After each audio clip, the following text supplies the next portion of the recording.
Assalamualaikum warahmatullahi wabarakatuh. Perkenalkan, saya Alfika Awati Zahro, SSTBD MTRKEP. Saya adalah dosen tetap di Program Studi Profesi Bidan Fakultas Ilmu Kesehatan Universitas Kadiri. Video ini merupakan bagian dari pembuatan pernyataan diri dosen unjuk kerja Tridharma Perguruan Tinggi atau disingkat dengan PDD UKT-PT untuk Tridharma Pengajaran. Pada video Tridharma Pengajaran ini, saya akan menyampaikan mata kuliah Promosi Kesehatan. Mata kuliah Promosi Kesehatan dengan bobot 2 SKS ditempuh oleh mahasiswa S1 Kebidanan pada semester 4. Capaian pembelajaran lulusan mata kuliah Promosi Kesehatan ada 7. Yang pertama, mahasiswa mampu memahami konsep, prinsip, dan lingkup promosi kesehatan. Yang kedua, mahasiswa mampu memahami model dan nilai promosi kesehatan. Yang ketiga, mahasiswa mampu menerapkan pendekatan dalam promosi kesehatan. Yang keempat, mahasiswa mampu menerapkan etik dalam promosi kesehatan. Yang kelima, mahasiswa mampu memahami prinsip perubahan perilaku yang mendasari dalam promosi kesehatan. Yang keenam, mahasiswa mampu menerapkan upaya promosi kesehatan dalam pelayanan kesehatan. Yang terakhir, mahasiswa mampu menganalisis peran bidan dalam kegiatan promosi kesehatan. Deskripsi mata kuliah ini memberikan kemampuan untuk melakukan promosi kesehatan dalam pelayanan kebidanan dengan pokok bahasan meliputi konsep dan prinsip promosi kesehatan, lingkup promosi kesehatan, model dan nilai promosi kesehatan, etik pendekatan dalam promosi kesehatan, etik prinsip perubahan perilaku yang mendasari dalam promosi kesehatan, upaya promosi kesehatan, dan peran bidan dalam promosi kesehatan. Untuk materi atau pokok bahasan, yang pertama konsep, prinsip, dan lingkup promosi kesehatan. Yang kedua model dan nilai promosi kesehatan. Yang ketiga pendekatan dalam promosi kesehatan. Yang keempat etik dalam promosi kesehatan. Yang kelima prinsip perubahan perilaku yang mendasari dalam promosi kesehatan. Yang keenam upaya promosi kesehatan dalam pelayanan kesehatan. Yang ketujuh peran bidan dalam kegiatan promosi kesehatan. Sumber belajar yaitu buku ajar, buku referensi, jurnal ilmiah nasional dan internasional. Kemudian metode pengajaran menggunakan DIA atau Delivery, Interaction, dan Assessment.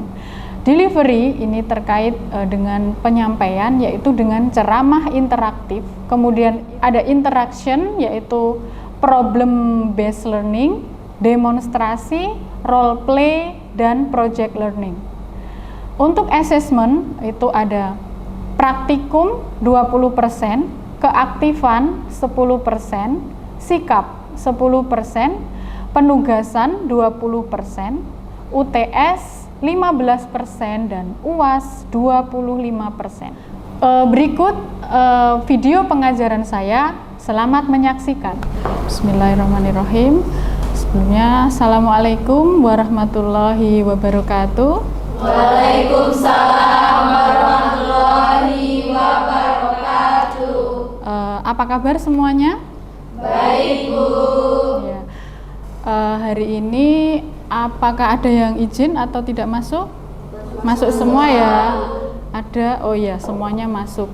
Baik, alhamdulillah pada kesempatan kali ini kita akan melanjutkan perkuliahan yang kemarin. Hari ini kita akan membahas tentang asuhan promosi kesehatan pada asuhan bayi, balita, dan apras ya. Masih ingat sebelumnya kita mempelajari tentang apa? Siapa yang ingat? Saya, Bu. Jadi Yang sudah dipelajari kemarin itu promosi kesehatan terkait pranikah prakonsepsi, kehamilan, persalinan, dan juga masa nifas. Ya, tepuk tangan ya, berarti ingat.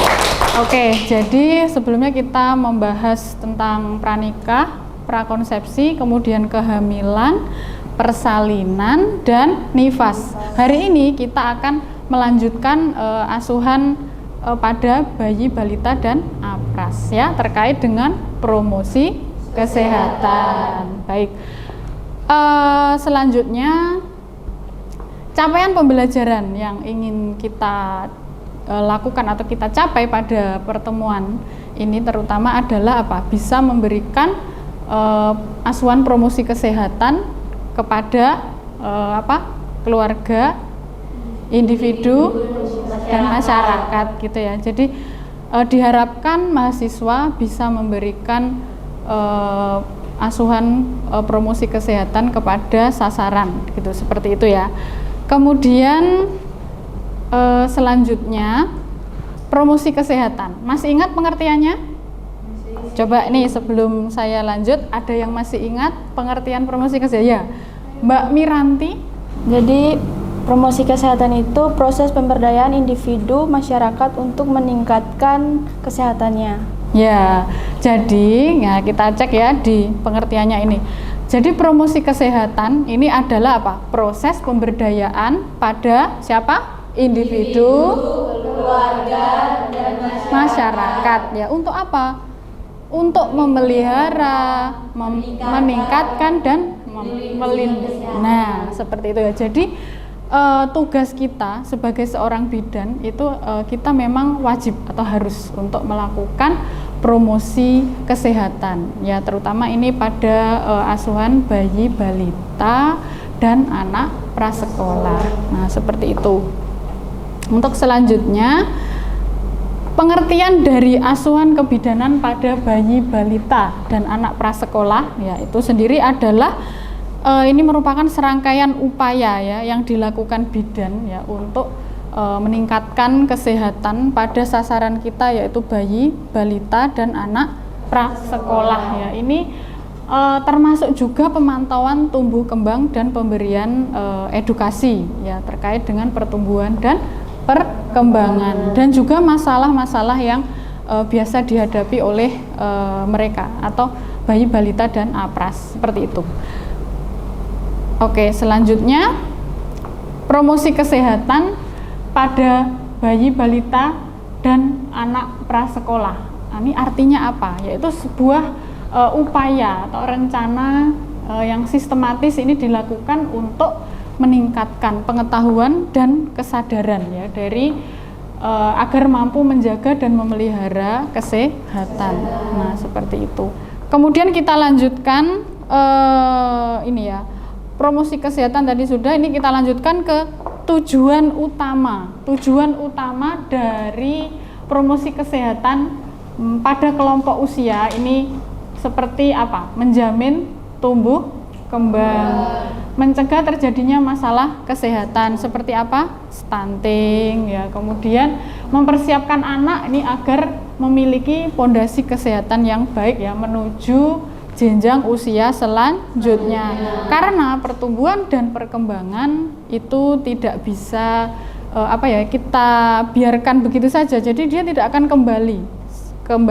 Kalau sudah terlewat tidak akan bisa kembali. Oleh sebab itu kita harus selalu mengawasi dan memonitoring, menilai, dan juga mengevaluasi seperti itu ya. Jadi jangan kita biarkan misalkan perkembangan atau pertumbuhan atau kesehatan mereka begitu saja ya, seperti itu. Jadi maka kita harus aktif gitu ya, kalian sebagai tenaga kesehatan nantinya, jadi harus bisa memberikan motivasi, kemudian memberikan konseling, terutama promosi kesehatan yang harus dilakukan seperti itu.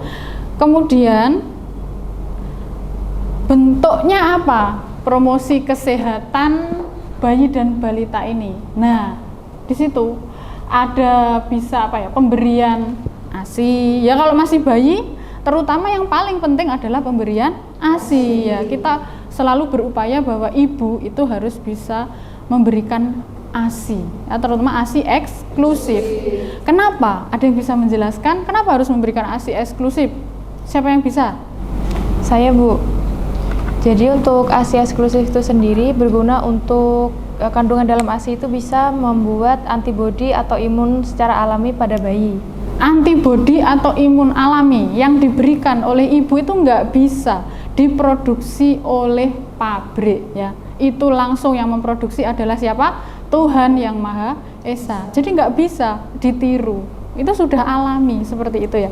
Jadi kita promosikan kepada ibu supaya memberikan ASI eksklusif, ya itu. Kemudian pemenuhan gizi seimbang. Bu, kita memberikan gizi itu dengan semau kita atau dengan sesuai dengan isi piringku misalkan, atau sesuai dengan anjuran Menteri Kesehatan, itu lebih ribet mana?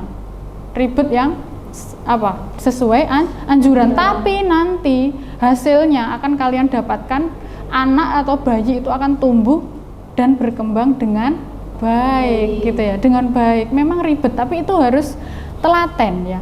Seorang bidan atau kita ini harus memberikan servis yang excellent, ya toh, harus memberikan pelayanan dengan sabar dan ikhlas, harus telaten, ya, gitu ya.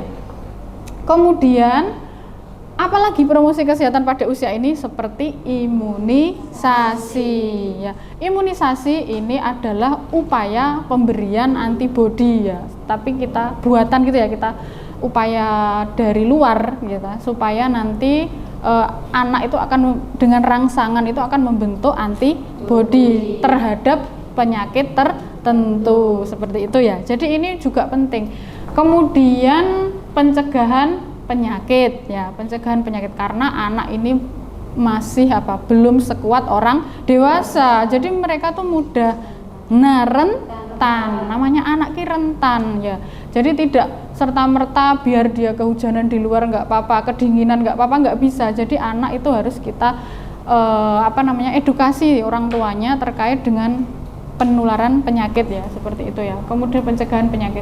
Kemudian penerapan pola asuh yang sehat, ya. Pola asuh ini terutama nutrisi, ya, juga penting. Kemudian terkait apalagi, ya, kalau pola asuh mungkin PHBS-nya, perilaku hidup bersih dan sehat. Atau anak ini mungkin dia sudah usia 5 tahun tidak diajarkan cuci tangan misalkan, ya. Habis ngeruk-ngeruk mainan dengan pasir, dengan tanah, langsung makan. Resikonya apa? Cacingan, misalkan seperti itu, ya. Nah, kemudian stimulasi dini yang sesuai dengan tahap perkembangan, ya. Stimulasi ini harus kita berikan kepada mulai dari bayi, balita, ya, dan seterusnya sesuai dengan usianya, gitu, ya. Selanjutnya ada yang ditanyakan sebelumnya? Belum, ya. Baik, kalau gitu kita lanjutkan. Nah, ini kegiatan promosi kesehatan tadi kan kita pada siapa? Bayi, terus balita, terus anak prasekolah. Untuk bayi sendiri pengertiannya apa? Usia berapa? 0 sampai 12 bulan. Oke.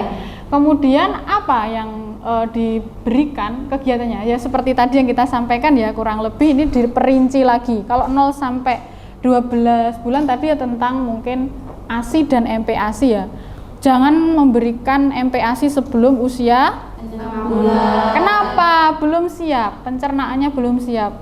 Jadi cukup, ya, dengan air susu ibu.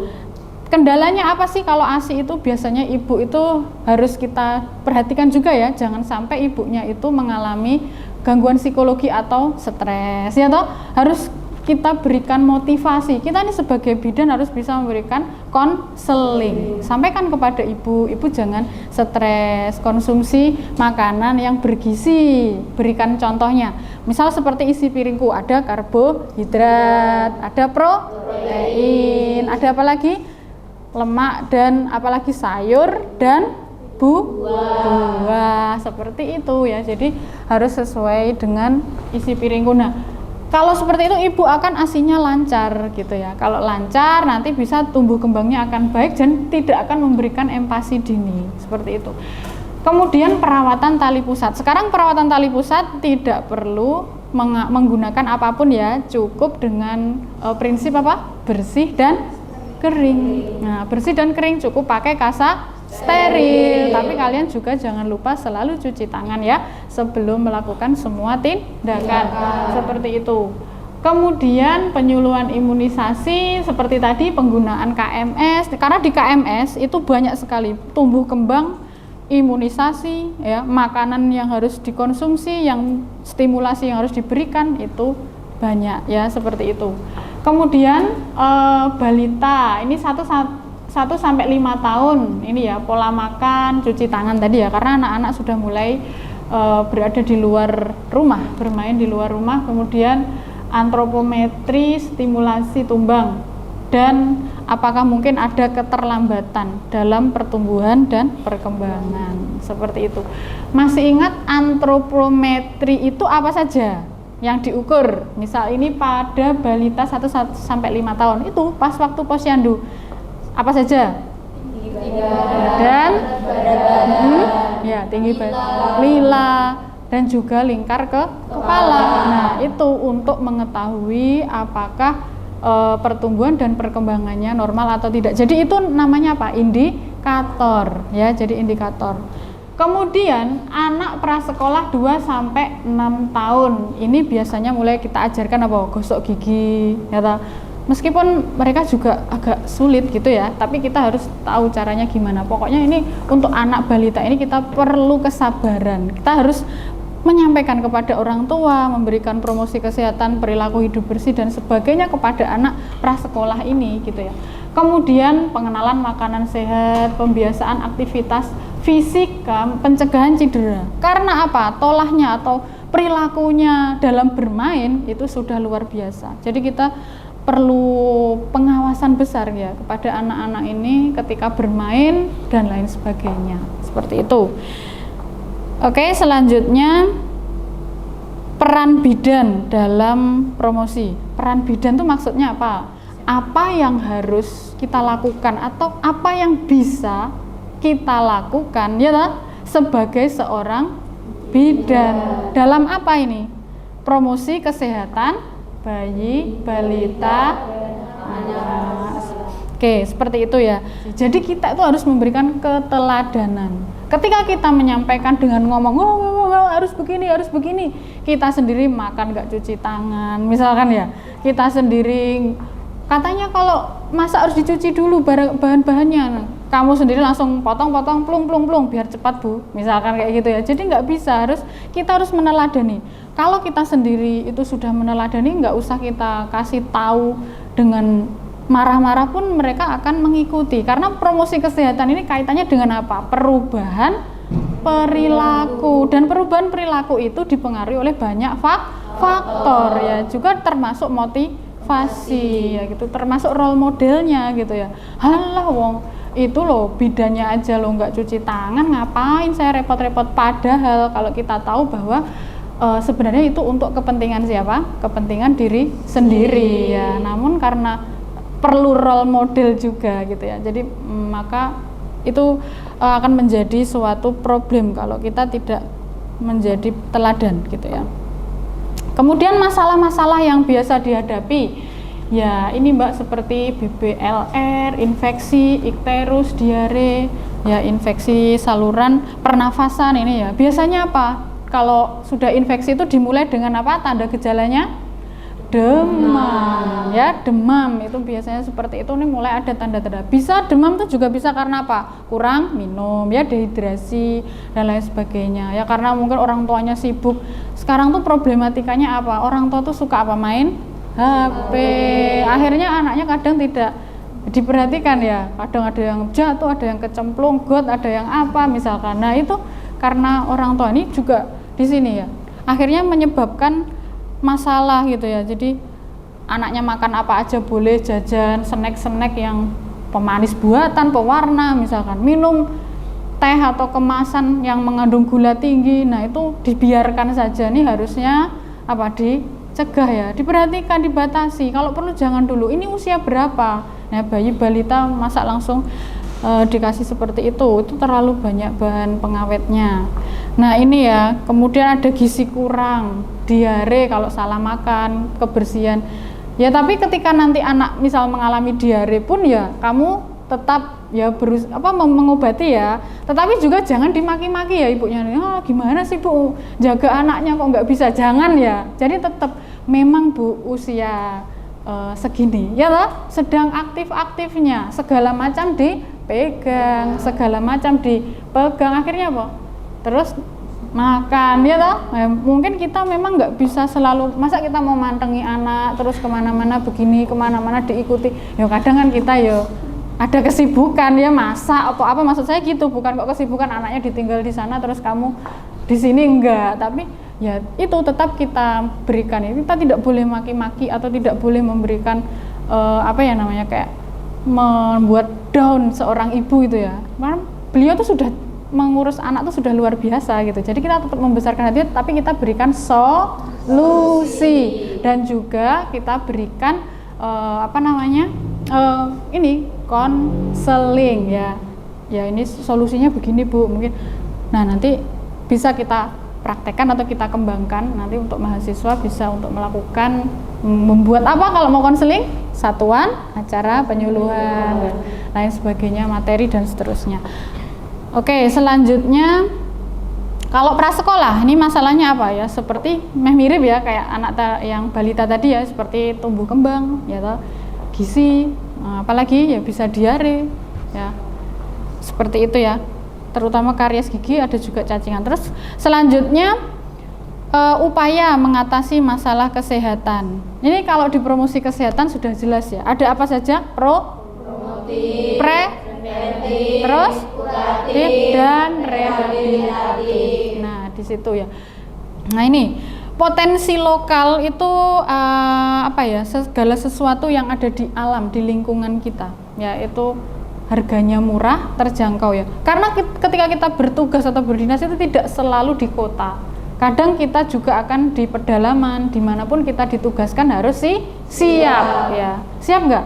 Siap. Tenan loh ya, siap gitu ya. Jadi mungkin di hutan kita temukan ada yang bermanfaat untuk kesehatan ya, itu bisa kita gunakan, tetapi harus dibuktikan dulu dengan penelitian ya. Jangan coba-coba kamu nanti telo pandemir kamu kasihkan orang ya, nanti gimana misalkan seperti itu. Jadi harus penelitian dulu. Nah ini ada potensi lokal yang mungkin sudah banyak diteliti, seperti ada daun dadap serep, jahe, kunyit. Nah itu bermanfaat ya, terbukti bermanfaat. Kemudian ada hasil pertanian, sumber air bersih dan sebagainya. Kemudian ini upaya mengatasi demam ya. Upaya mengatasi demam ini kita misalkan ini ada sebuah kasus ini ya, ini data fokusnya di mana? Di suhu 37,6. Ini bayinya tidak mengalami ruam dan lain-lain ya. Jadi nanti kalian bisa tadi menggunakan potensi lokal, daun dadap serep ya. Daun kita pilih daun dadap serep ya, seperti ini contohnya. Nah ini mudah didapat ya. Kemudian daun ini mengandung etanol. Etanol itu berguna untuk menurunkan suhu tubuh ya. Jadi karena efek dingin itu akan menurunkan suhu tubuh anak, seperti itu ya. Nah ini mekanismenya antara lain ini daun dadap serep ini dapat menurunkan ya, karena dia memiliki efek mendinginkan secara konduksi ya, jadi dia akan berpindah, demamnya atau panasnya itu akan berpindah ke daun dadap serep, diserap seperti itu, sehingga suhu tubuhnya akan turun. Nah seperti itu. Kemudian cara penggunaannya gimana ya? Ini sudah selesai, nanti kita bisa praktekkan ya cara penggunaan daun dadap serep. Semisal nih ya, kita sudah harus apa pertama? Cuci tangan ya, cuci tangan 7 langkah. Kemudian setelah itu kita ambil daun dadap serep ini yang sudah dicuci. Kalau nggak dicuci nanti takutnya ada debu, ada ulat ya, misalkan nanti gatal-gatal malah. Jadi harus kita cuci, kita ambil. Nah kemudian ini harus diremas ya, diremas seperti ini ya. Gini kan mudah ya, diremas. Kalau sudah diremas sekiranya sudah lembek hancur, ada mengeluarkan air. Nah, seperti ini. Baru kita apa? Tempel. Di mana penempelannya? Di dahi bisa ya.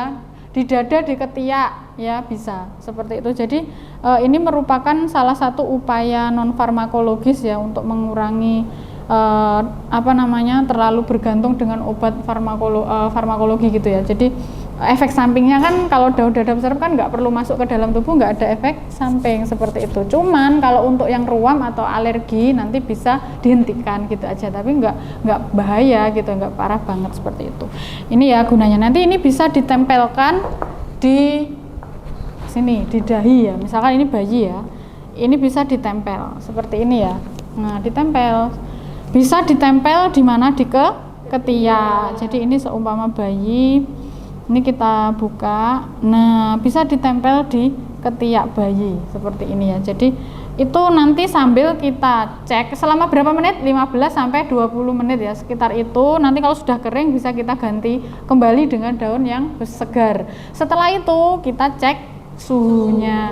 Nah, ini kontraindikasinya ya pada bayi yang mengalami ruam kayak seperti itu ya. Kemudian dia juga tidak tidak boleh diberikan pada kondisi badan yang misal luka atau dia kejang atau panas yang kejang itu jangan, oh Bu kasih daun dadap serep aja yo kesuwen ya. Harus segera dibawa.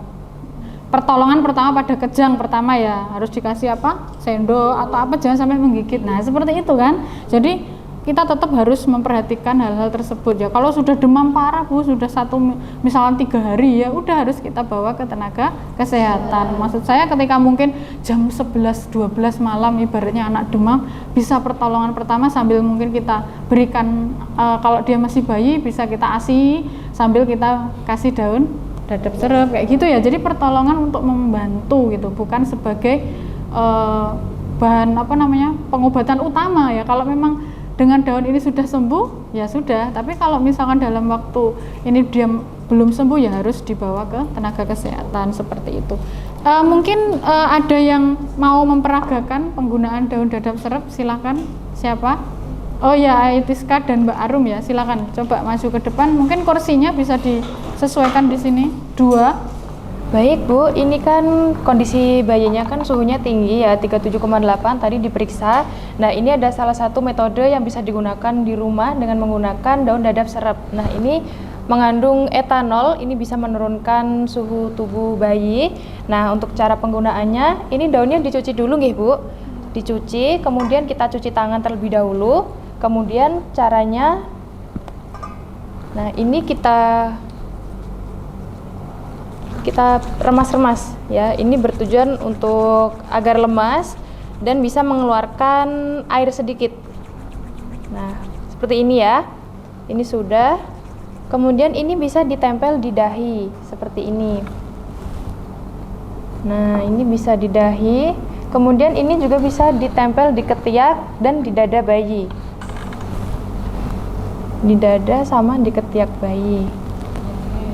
Nah, ini bisa dilakukan selama 15-20 menit. Jika sudah, bisa diganti dengan daun yang baru. Mungkin Ibu ada yang ditanyakan? Sudah Bu. Sudah ya Bu.